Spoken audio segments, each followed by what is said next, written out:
Sir మనం మొన్న మాట్లాడుకున్నాం. కౌశిక్ అనే అబ్బాయి బెంగుళూరులో క్యాన్సర్‌తో బాధపడుతున్నారు. వాళ్ళ పేరెంట్స్ వీడియో ఒకటి రిలీజ్ చేశారు. 'దేవర' మూవీ రిలీజ్ అయ్యే వరకు అంటే చూసే వరకు కొంచెం బతికించండి మా అబ్బాయిని అని చెప్పేసి ప్రభుత్వాన్ని అండ్ ఎన్టీఆర్‌ని అంటే వేడుకున్నారు. మనం దాని గురించి మీరు కూడా మాట్లాడారు. ఫైనల్‌గా ఈరోజు దాని గురించి అంటే వీడియో కాల్ చేసి మరీ కౌశిక్‌తో మాట్లాడారు. అతను మాట్లాడింది మళ్ళీ పిక్చరైజ్ చేసి వీడియో పెట్టారు. ఇదేనా? అవును. ఫోన్లో ఉన్నది జూనియర్ ఎన్టీఆర్.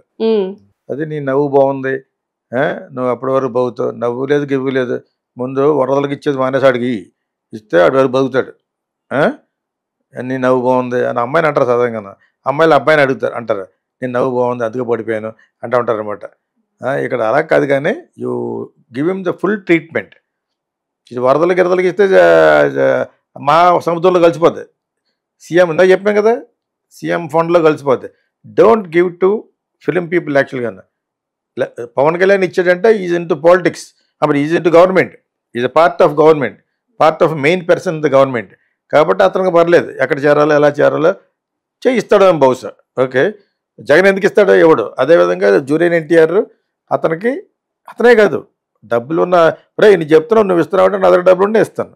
నా ఫిల్మ్ స్కూల్లో నేను అనుకున్న దానికంటే ఎక్కువ బ్రేక్ ఏమైనా వచ్చేసింది అనుకో డెఫినెట్గా ఇస్తాను. నేనేం ఇస్తాను, ఐ డోంట్ ఈట్, నాకు ఏ అలవాటు కూడా లేవు.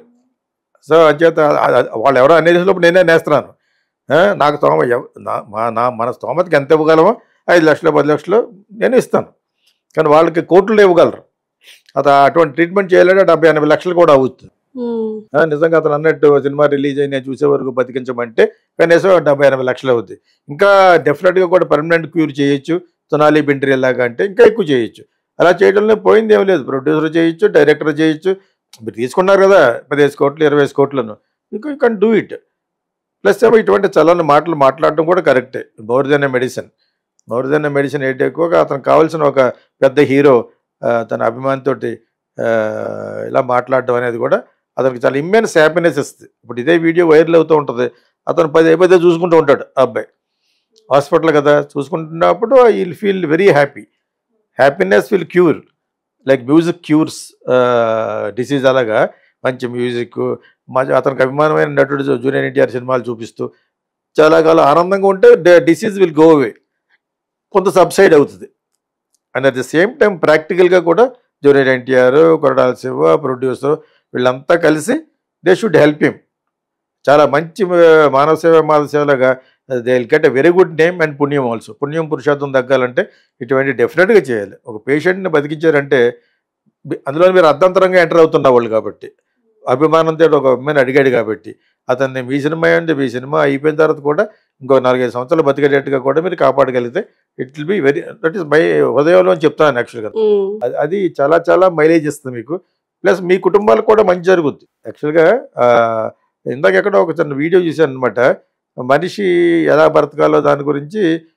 ఐ థింక్ యండమూరిని లేటెస్ట్గా అతను ముందు చాలా పుస్తకాలు రాశాడు. అతను ఎవరు ఇంటర్వ్యూ చేస్తున్నప్పుడు ఎలాగుంటే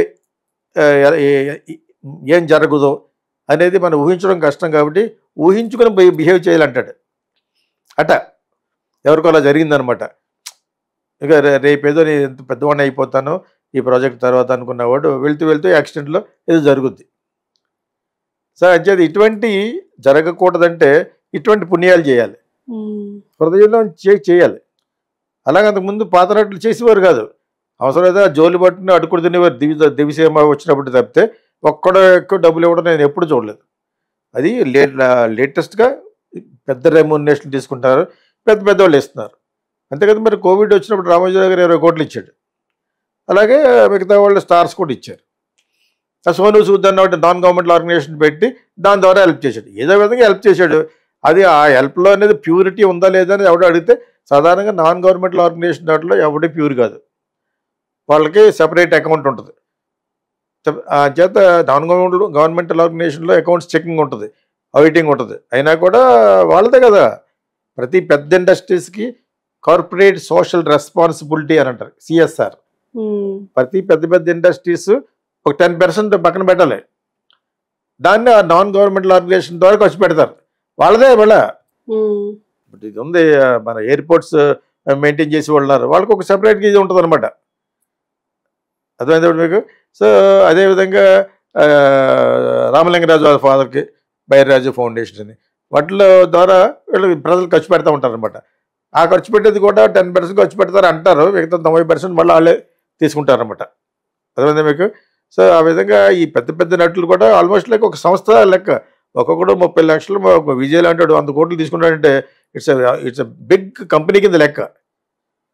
వాళ్ళకి కూడా ఉంటుంది. అవేటో చెప్తాడు కార్పొరేట్ సోషల్ రెస్పాన్సిబిలిటీ అంటే ముందు వాళ్ళు కార్పొరేట్గా అనౌన్స్ చేయబడాలి. వాళ్ళు ఏం చేస్తారంటే అక్కడ ఈ ఈ ఆర్టిస్టిక్ సైడ్ కొన్ని కొన్ని ఉంటాయన్నమాట, ఎగ్జంప్షన్స్, ట్యాక్స్ ఎగ్జంప్షన్స్, ఆ విధంగా చేయిస్తారు ఆడిటర్లు.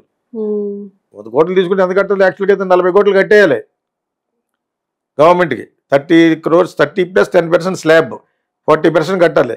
దాన్ని తప్పించుకోవడానికి ఎటువంటి విధానాలు వాడతారు? 100 కోట్లు తీసుకునేవాడు 100 కోట్లు తీసుకోడు, 40 కోట్లే తీసుకుంటాడు, అదే అకౌంటబుల్. 60 కోట్లు బ్లాక్ తీసుకుని బిల్డింగ్లు కొనుక్కుంటాడు. ఆ 40 కోట్లకి 40% కట్ చేయాలి. అందరు చేసే పని ఇదే. ఆ కట్టింది కూడా ఏ విధంగా తప్పించుకుందామని చూసేవాళ్ళు ఉంటారు. గవర్నమెంట్కి ట్యాక్స్ కట్టేసి దేశానికి సేవ చేసి జై భారత్, జై హింద్ అనేవాళ్ళు ఎవరు లేరు ఇక్కడ. బుర్రనే పెడతా ఉంటారు. ఫేస్బుక్లో వచ్చినప్పుడు ఒక సోల్జర్ చచ్చిపోతే జై హింద్ టైప్ చేయడమే కదా, రూపాయి ఎవడాడు. అలాగే సైనికులు చచ్చిపోతున్నప్పుడు I think Pawan Kalyan has given something Indian ఆర్మీకి ఇచ్చేటట్లు. అతనిలో కొంచెం ఫైర్ ఉంది. ఆ ఫైర్ అనేది దాంట్లో జెన్యూనిటీ ఉందని ఎందుకు చెప్తామంటే అలా ఇచ్చి చూశాడు అతను.